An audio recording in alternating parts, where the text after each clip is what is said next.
itong video na to, papaliwanag ko kung paano gamitin itong simple application na to. Okay, login.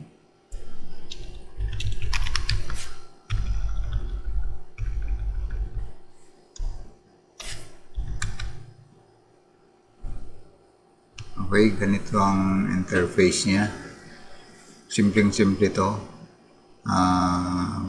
Ang maraming data lang dito, yung dito sa employees data. Tapos yung offices naman, kung ito yung mga offices kung saan ka nagkaroon ng assignment.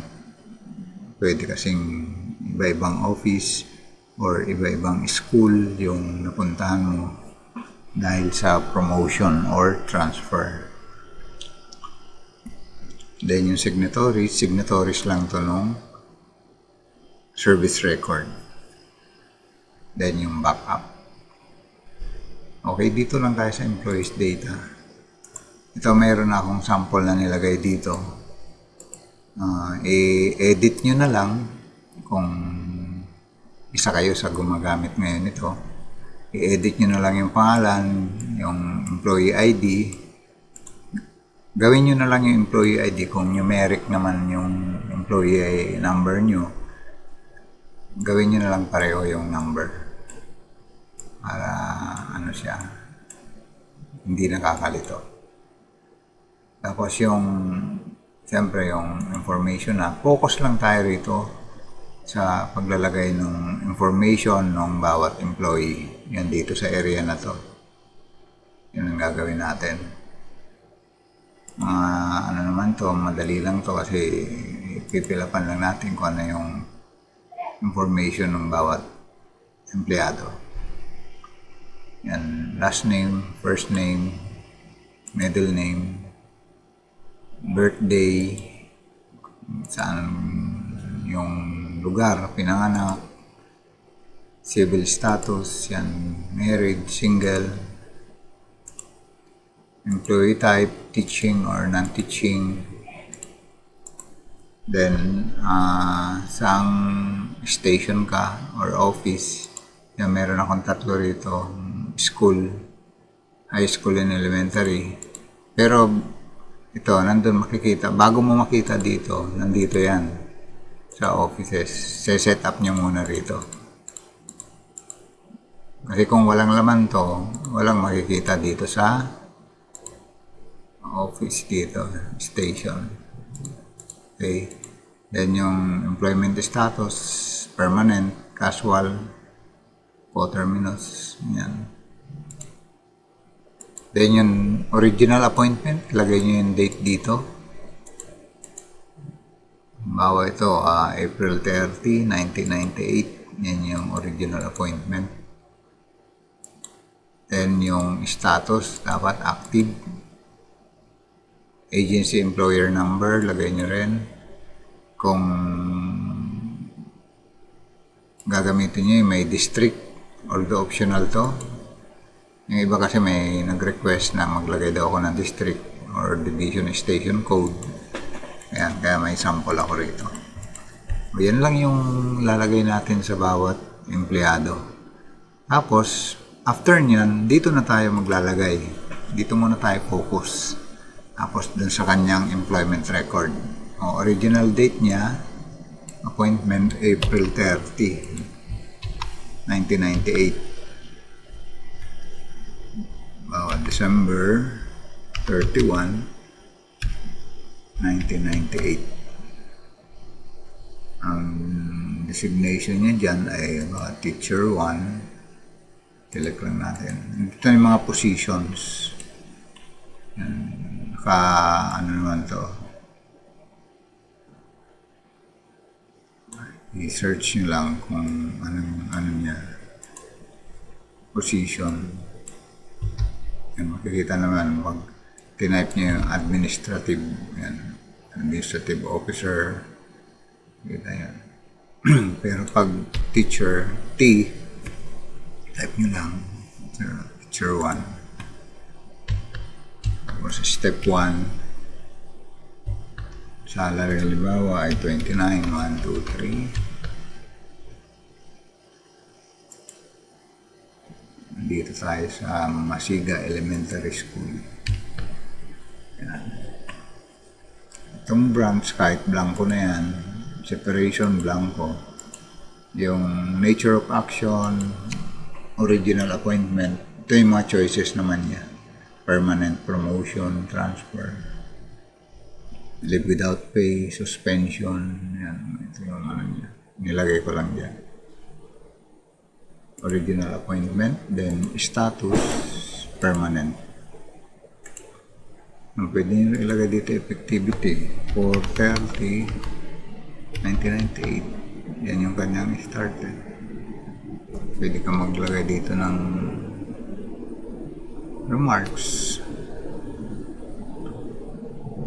O kahit blanco na lang kung hindi naman kailangan. Yan, nag-automatic na yung salary dito kung ano yung nakalagay dito.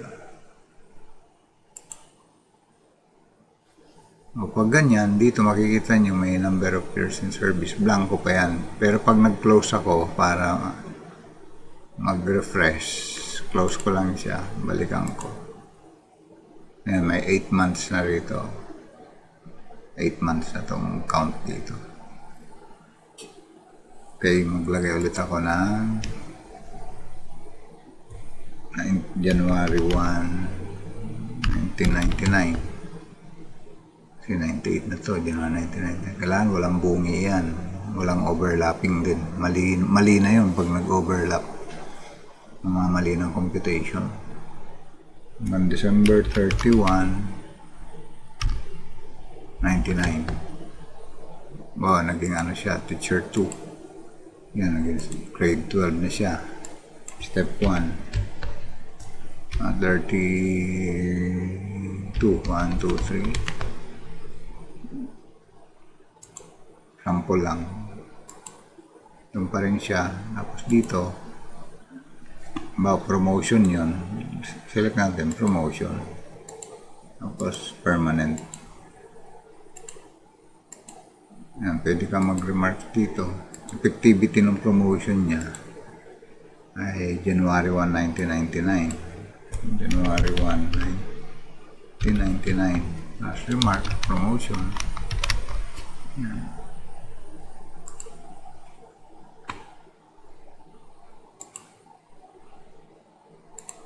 Okay. Tapos,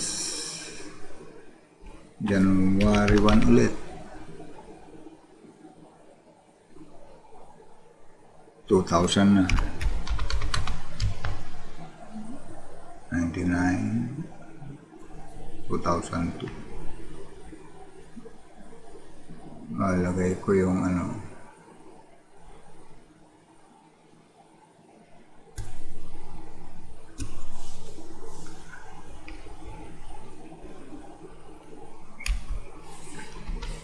December 31, 2000. So, halimbawa, teacher 2 pa rin siya. 2002. Nag-step 2 na siya. Kayo yung magkukompute ng step increment. Hindi ko ginawang automatic yung step increment dito kasi mayroong mga complicated minsan na computation. Pag automated kasi, possible na magkaroon pa rin ng wrong computation kasi may mga factors din kasi yan sa decision. Kaya manual lang yung step increment, kayo na ang bahalang mag-update yan. Naging 33 halimbawa, 1, 2, 3. Okay, tapos dito permanent position yan kasi nagkaroon lang siya ng step increment. Permanent position pa. Okay na yan. Close lang natin para ma-refresh kung ilang years na. Kasi hindi pa nag-refresh. Balik natin. Yun, naka 5 years na siya. 5 years, 8 months. Tapos maglagay tayo rito ng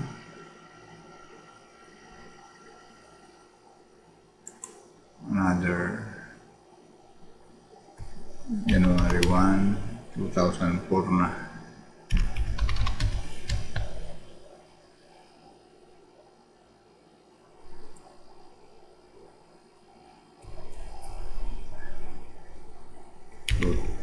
December 31 ulit, 2009. Tingnan natin kung ano siya. 3.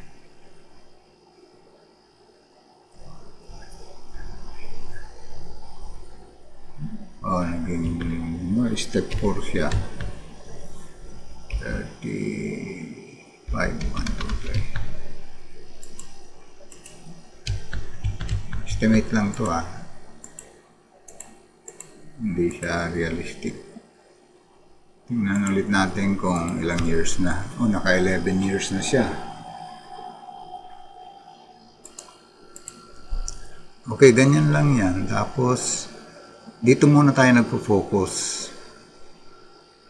Tapos, nakikita natin yung number of years in service dito. Yung loyalty awards, yun mamaya, titingnan natin yan. Dito muna tayo. Okay, pag ganyan, pwede na kayo mag-print ng service record dito. Okay, ito, makikita nyo na rito yung service record. Ito yung normal lang, template. Ito yung basic na template lang. Tapos ito yung sa option 2. Yun, mayroon kasing nag-request, nilagyan ko ng employee number, district, station code. Ganyan siya. Tapos dito sa option 3, ganun din, nilagyan ko lang ng remarks para nakikita pag may mga importanteng lagyan ng remarks yan. Ganyan siya. Tapos pwede nyo rin i-export to Excel dito. Tingnan natin. So, exported na yung data. Excel. Nandiyan na yung lahat ng information.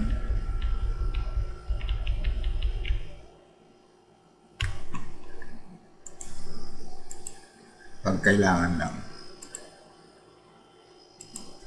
Okay, ganyan lang yung pag-i-encode dito. Ang purpose lang talaga niyan ay maka-generate ka na mabilis nitong service record. Kasi kung updated ka na sa record ng isang empleyado, anytime pwede kang magbigay ng service record.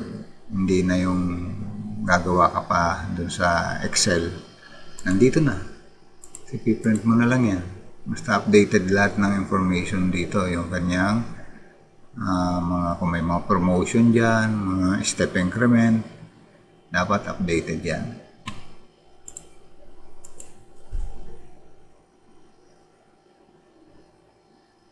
Ngayon, punta naman tayo dito sa loyalty. Dito pala, pag mayroon na tayo rito na ilagay na pangalan ng empleyado at saka dito mayroon na tayo, nakompleto na natin. Makikita na kagad natin dito sa record dito sa loyalty. Ayan, ganyan. Dito na siya. Mayroon siyang milestones dito na 10 years hanggang 40 years. Tapos naka-program na yung anniversary date na program na niya yung schedule. Tapos kailan ka eligible na bayaran. Kasi meron tayong allowable leave of pay, leave without pay sa bawat pag 10 years 50. Pag yung 5 years na 25. Kaya 75, 100, 125, 150, 175, 200. Tapos dito makikita kung mayroon kang leave without pay. Ilan yung nag-excess. Kasi pwedeng hindi ka kaagad mabayaran ng loyalty pag meron kang leave without pay na mas higher sa allowable. May allowable kasi tayo. Pag sobra yung actual mo, for ano yan, HR review. Pero pag entitled ka na, pwede mong ilagay na rito, i-update yung award status naka-pending. Nakalagay naman dito, eligibility. Yan, ito yung mga eligible ka dito sa ganito. Pwede natin burahin muna to, yung ganyan. O kaya pwede natin burahin isa-isa, delete key, ganyan. Pwede mong delete yan. O kaya gusto mong i-highlight na lahat, tapos delete key, then close. Kung gusto mong mag-umpisa, halimbawa, maayos na lahat to, encoding, huwag nyo na munang pansinin to.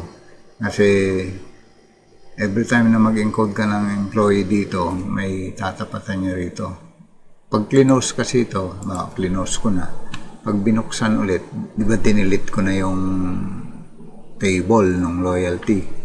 Pag open ito, mag-pop up yan. No? Congratulations, employee is eligible for 10-year loyalty award. Okay. Mayroon na yun doon. Pag binalikan natin ulit yun, meron ulit siya. Okay, paano i-update to? Halimbawa, okay, na-update na natin yung employee. Tuloy-tuloy na yung encoding natin. Basta dito muna tayo magpo-focus. Huwag nyo munang intindihin ito. Kasi dito, updating na yung gagawin ninyo. Pag kompleto na yung encoding ninyo rito. Saka tayo pupunta rito. Dito ngayon, bibigay muna ako ng senaryo. Kasi dito, kasi ganito lang mangyayari niyan lagi. Every time na meron kang ini-encode dito na employee, madadagdagan yan. May another employee. May another set nung 10 years to 40 years. Yan, parami ng parami yan. Ganun ang mangyayari dyan. Tapos dito, update ka lang na update kung granted na. Okay, ganun ang halimbawa, ganun nga nangyari. Updated na tayo. Mag-update ka ngayon ng loyalty rito. Bawa, itong 10 years ni Juan de la Cruz. I-select nyo lang dito sa left side. Yan, ito. Sa left side, dito sa left side. Bawa, yung 10 years. Tapos, grant. Click nyo yung grant loyalty. Lagay dito, please enter date granted. Lagay nyo lang rito. Today na lang yan. Lagay mo ng date tapos okay na. Yes. Yun sa 10 years niya. Loyalty award successfully granted. Yan, granted na siya. Na-update na siya. Yan, granted. Granted by kung ano yung computer na ginamit. Yung next, niya, milestone, 15 years. Sa 2013. Pag dumating yung April 30, 2013, babayaran mo na ulit yung for 5 years naman niya. Yung una kasi 10 years. Nasa 2009 pa lang. Tingnan natin. Pagdating ng 2013, April 30, babayaran mo ulit siya. Tingnan natin dito. January 1, 2010 hanggang April 30 ba yun? 2013. Tingnan natin. Hindi ako nagkakamali. 10, 11, 12, 13. Parang magiging 5-step increment na ito. 36 ang bawa. In-update lang natin. Permanent. O, pwede ka maglagay dito ng date, effectivity nung kung may notice of salary adjustment, pwede mo ilagay effectivity date dito. Yung mga notice kung may mga step increment. I-close ko lang para makita natin kung mag-refresh. O, 15 years na siya. Kasi nga dito ay April 30, 2013. Yan o, April 30. Pwede mo na ulit siyang bayaran, i-update dito. Kasi mayroon ka na naka-program dito. Yan, bayaran mo na siya.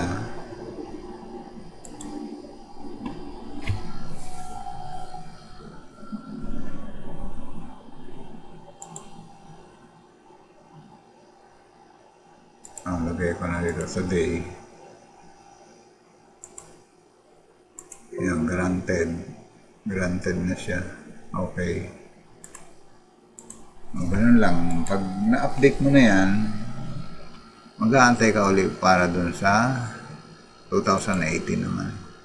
Para i-update mo ulit siya kung bayaran ba siya. Basta lahat yan, eligible yan, lahat naka-pending. Ganun ang mangyayari dyan sa lahat ng empleyado na madadagdag. Okay, close na. Paano naman kung may leave without pay? Kasi yung leave without pay, nagkakaroon siya ng effect sa entitlement mo sa loyalty. Dito. Magbigay tayo ng May 1, 2013. May, June, July, August. August 1, 2013.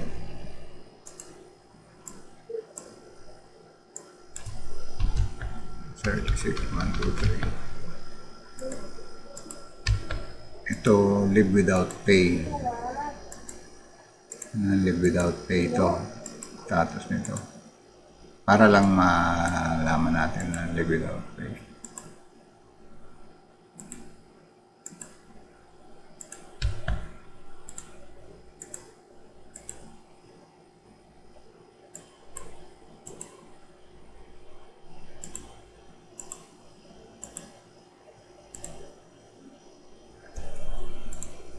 Ulitin nyo, kailangan mag-reflect dito yung live without pay. Hintayin nyo. Yan lang, ganyan ha. Kailangan mag-reflect. Kasi pag hindi nag-reflect, hindi makakapture yung live without pay. Kaya ulit-ulitin nyo, mas kung mag-update. Yan. Hindi pa nagre-reflect dito. Kailangan i-close muna natin. Tapos balik tayo. Yan, nandun na yung live without pay, yung 93 days. Yung 93 days na yan, may epekto yan sa count ng policy ng live without pay kasi mayroong allowable amount. Dito, tingnan natin dito. Ito, may allowable. Pumasok na yung 93 dito, yung actual live without pay sa April 30. Sa April dito, 2018. Ano yung date dito? 2013. 2013 yung live without pay. Dito siya pumasok. Part na to. Kasi dito sa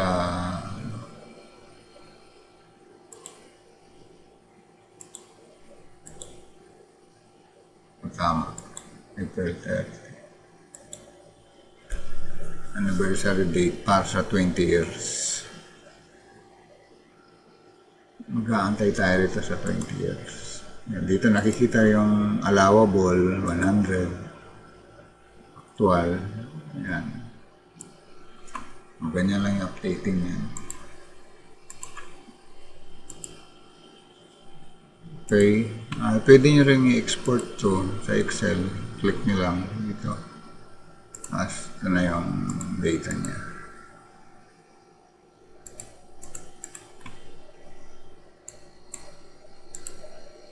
Close na.